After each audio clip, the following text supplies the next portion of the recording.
जय भोलेनाथ की शिव महापुराण कथा सतरुद्र संहिता 30वां अध्याय। जय भोलेनाथ की। भगवान शिव के अवधूतेश्वर अवतार का वर्णन।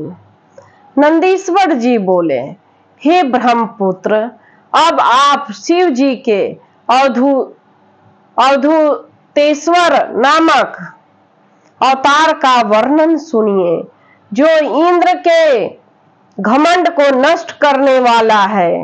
हे मुने, पूर्व समय में बृहस्पति एवं देवताओं के सहित इंद्र शिव जी का दर्शन करने के लिए कैलाश पर्वत पर जा रहे थे। अपने दर्शन के लिए निरत चित्त वाले बृहस्पति तथा इंद्र को आते जानकर उनके भाव की परीक्षा करने के लिए नाना प्रकार की लीला करने वाले प्रभु शिव जी दिगंबर महाभीम रूप तथा जलती हुई अग्नि के समान प्रभाव वाले अवधूत के रूप में स्थित हो गए। सज्जनों के गति प्रदान करने वाले तथा सुंदर आकृति वाले वे अवधूत स्वरूप शिव जी लटकते हुए वस्त्र धारण किए उनका मार्ग रोककर खड़े हो गए। उसके बाद शिव जी के समीप जाते हुए उन बृहस्पति तथा इंद्र ने मार्ग के मध्य में अवधूत आकार वाले एक भयंकर पुरुष को देखा। हे मुने, यह देखकर अधिकार मद में चूर हुए इंद्र ने अपने मार्ग के बीच में खड़े पुरुष को उसे शंकर न जानकर उससे पूछा। शक्र बोले, दिगंबर अवधूत भेष धारण किए हुए तुम कौन हो और तुम्हारा नाम क्या है? तुम मुझे ठीक ठीक शीघ्र बताओ। इस समय शिव जी अपने स्थान पर हैं अथवा कहीं और गए हुए हैं। मैं देवताओं और गुरु बृहस्पति के साथ लेकर उनके दर्शन हेतु जा रहा हूँ। नंदीश्वर जी बोले, हे सन्नत कुमार, इंद्र द्वारा इस प्रकार पूछे जाने पर लीला से अवधूत देहधारी तथा अहंकार को चूर्ण करने वाले उन पुरुष रूप प्रभु शिव ने कुछ भी उत्तर नहीं दिया।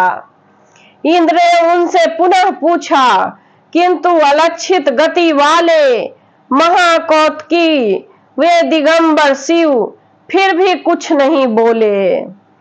जब तरलोक के पति स्वराट इंद्र ने पुनः पूछा, जो भी महान लीला करने वाले वे महायोगी मौन ही रहे। इस प्रकार बार बार इंद्र के द्वारा पूछे जाने पर भी दिगंबर भगवान शिव जी इंद्र का गर्व नष्ट करने की इच्छा से कुछ नहीं बोले।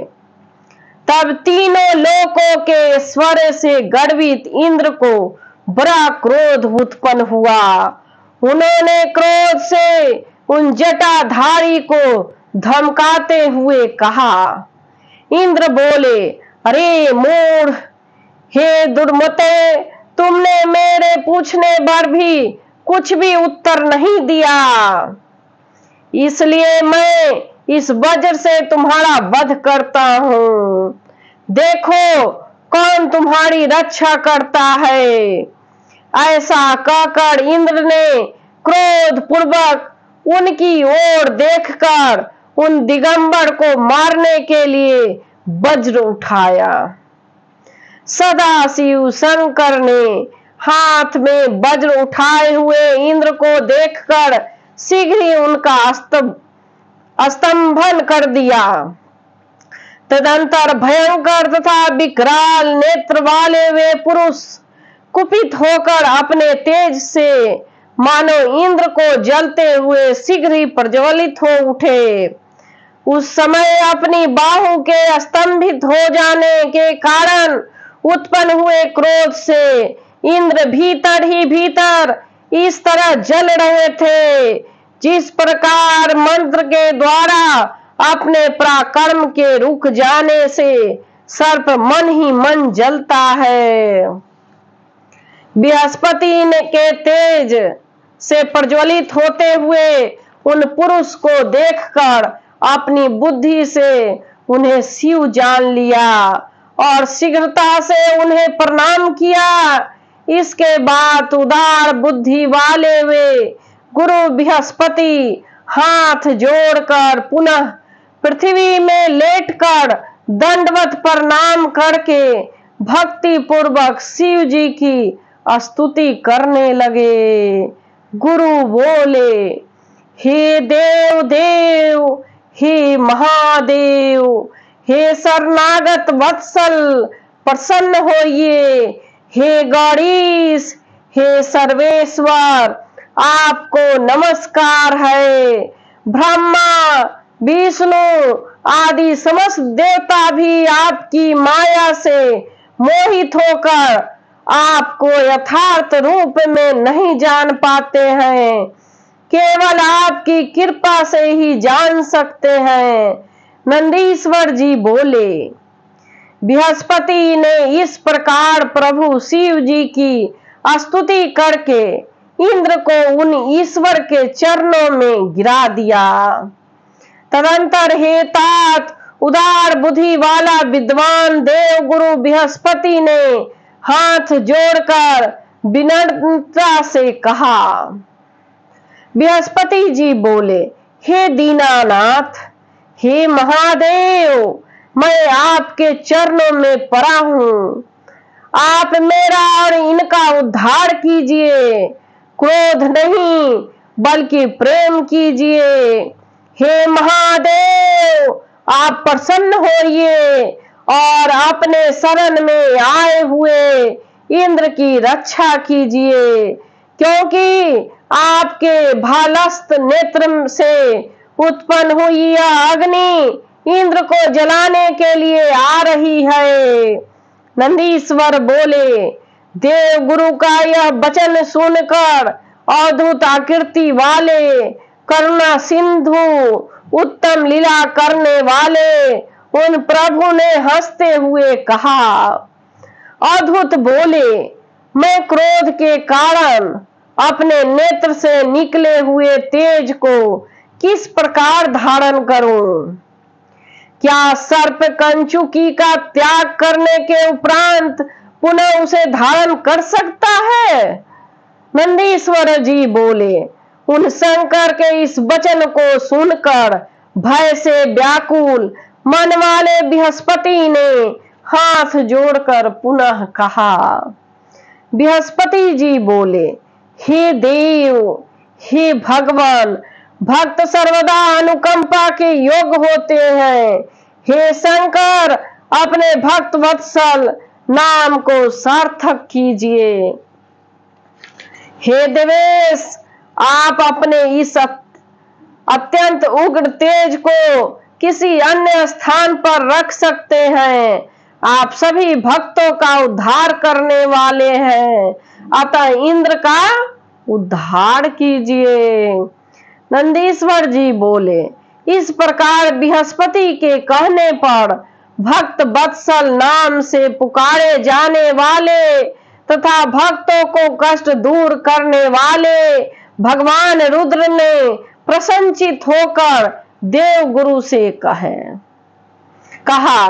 रुद्र बोले, हे सुराचार्य, मैं आप पर प्रसन्न हूँ, इसलिए आपको उत्तम वर देता हूँ कि इंद्र को जीवन दान देने के कारण आप लोक में जीव नाम से विख्यात होंगे। मेरे भालस्त नेत्र से जो देवताओं के लिए असह्य अग्नि उत्पन्न हुई है, उसे मैं दूर फेंक देता हूँ, जिससे कि इंद्र को पीड़ित न कर सके। नंदीश्वर जी बोले। ऐसा कहकर शिव जी ने अपने भालस्त नेत्र से उत्पन्न हुई उस अद्भुत अग्नि को हाथ में लेकर लवण समुद्र में फेंक दिया। तत्पश्चात शिव के भाल नेत्र से उत्पन्न वह तेज वह लवण समुद्र में फेंका गया था शीघ्र ही बालक रूप में परिणत हो गया। वही बालक समुद्र का पुत्र तथा समस्त असुरों का अधिपति होकर जलंधर नाम से विख्यात हुआ। अतः फिर देवताओं की प्रार्थना से प्रभु शिव जी ने ही उसका वध किया। लोक कल्याणकारी शिव जी अद्भुत रूप से इस प्रकार का सुंदर चरित्र पुनः अंतर्ध्यान हो गए और सभी देवता सुखी तथा निर्भय हो गए। बृहस्पति और इंद्र भी भय मुक्त होकर अत्यंत सुखी हो गए। जिनका दर्शन करने हेतु इंद्र और बृहस्पति जा रहे थे उनका दर्शन प्राप्त कर वे कृतार्थ हो गए और प्रसन्नता पूर्वक अपने स्थान को चले गए। हे सन्नत कुमार, मैंने दुष्टों को दंड देने वाले तथा परम आनंददायक परमेश्वर शिव की अवधूतेश्वर नामक अवतार का वर्णन आपसे कर दिया। यह आख्यान पवित्र दिव्य यश को बढ़ाने वाला, स्वर्ग भोग और मोक्ष को देने वाला तथा संपूर्ण मनोरथों को पूर्ण करने वाला है। जो स्थिर चित्त हो प्रतिदिन इसे सुनता अथवा सुनाता है वह इस लोक में सभी सुखों को भोग कर अंत में शिव की गति को प्राप्त कर लेता है। जय भोलेनाथ की जय भोलेनाथ।